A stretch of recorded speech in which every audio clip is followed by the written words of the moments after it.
Hey guys, firstly I'd like to start off by pointing out that I am aware that I have possibly one of the most monotone and boring voices in the world currently. But anyway, for those of you who don't know who I am, I'm Mark, gaming, this is Fantasy.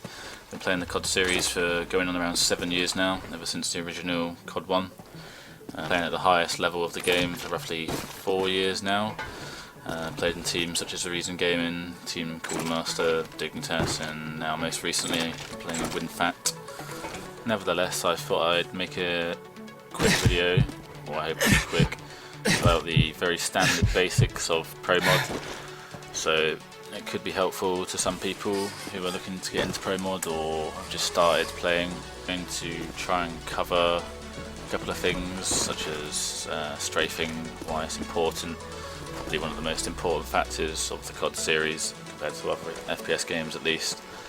Some standard team stuff, smokes, nades, maybe a couple of positions, and then could go over some demos of me playing against other top teams and tell you what I'm doing and why I'm doing it. The first thing I'm going to go over is strafing. This isn't going to be about how to strafe, but more so why you need to master strafing CoD, especially if you're playing an SMG role. The answer is pretty simple. It allows you to move around the map faster combined with the sprint. It's essential to beat attack nades from other teams and really just general movement around the map. For an example for this, I'm going to use a very basic A rush route from attack to the A site.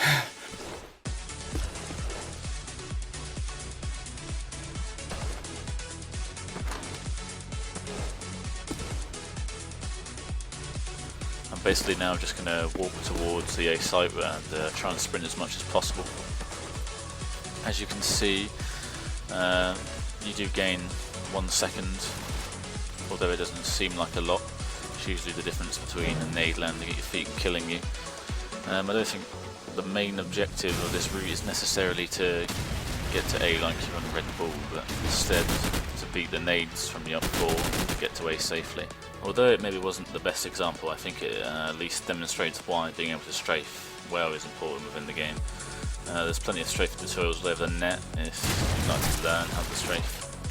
I will get these tutorials put into the info section.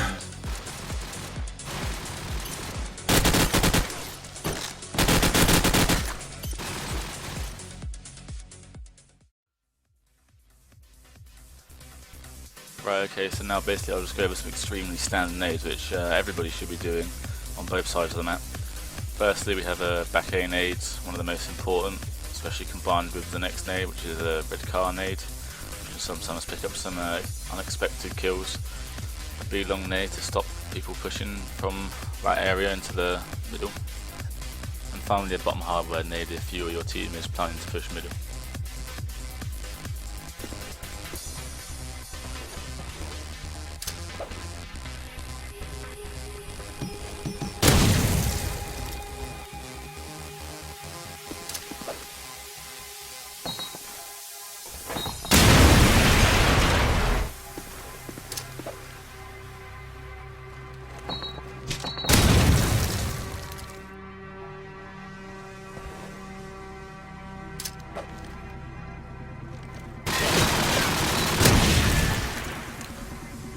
Firstly, we have a nade to land outside blue to stop people rushing into A. Secondly, we want one to land around middle to stop a mid push, and finally one from B long to get lucky kills if people are forced back into blue by nades already.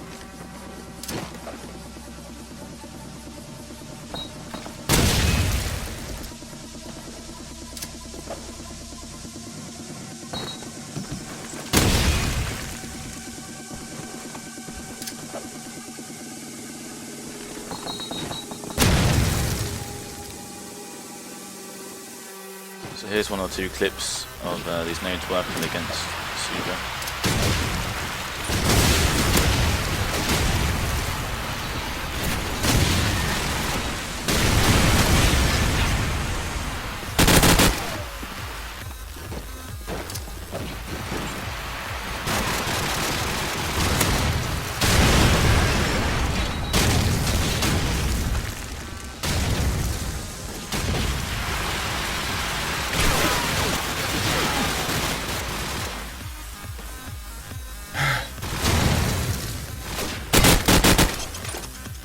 I'll now just go over a couple of clips from the same game versus Suba, but explain what I'm thinking and why I'm doing what. So basically, first off, it's already been called by my team that they're rushing the B site, so I quickly made my way over and I could hear them rushing down B long. So without them knowing, I jumped down behind them to take up 2 quick frags, which basically shuts down the initial push. Because of this, I've now forced them to move slower and try and pick up some kills. So I move over to a position behind a car where I can see bottom A and the middle in case they try and make a rotate. One of my teammates dies, so I'm assuming they're still going to be trying to push B, so I lay in wait for one of them to push middle, and he does.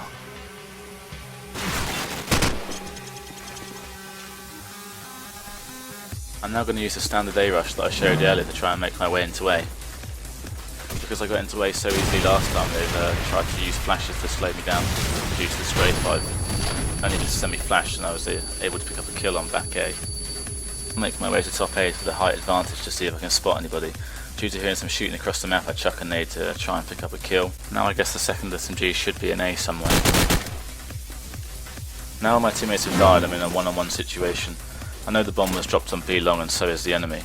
It's obvious to me that he's going to try and find a position where he can watch both exits of A.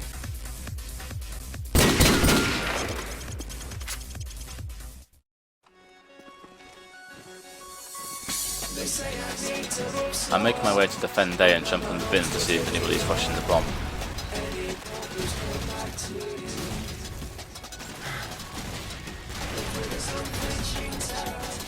I can see my teammate being shot from top blue, so I peek out and get a kill with the deagle. Unfortunately, he's been shot from bottom A, so I make my way down and pick up another kill. Now they know I'm in A, I assume they're going to be making their way to B site. I watch back hardware as it's the easiest place to be seen from A, especially as the person is in the hardware.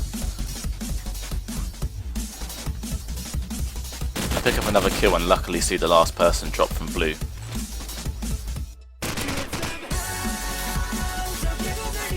Anyway, finally I'll quickly go over some standard smokes which almost all teams do. Firstly, you want to cover the crash site as a marine so you can't be shot from the scope or seen to cross A. Otherwise the scope can call the amount of people crossing and determine if it's an A or B push.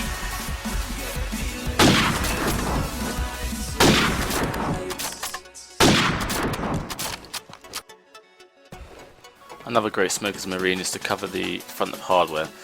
As usually, you always have a player from the op4 side which rushes the hardware and starts pre-firing all the walls in blue. Also, you can see if people are rushing mid. This smoke is for the op4 side. If you have an SMG player who wants to rush the B site and do the nades that I showed earlier, you always want to have a teammate smoking B long so you can't be shot from the scope.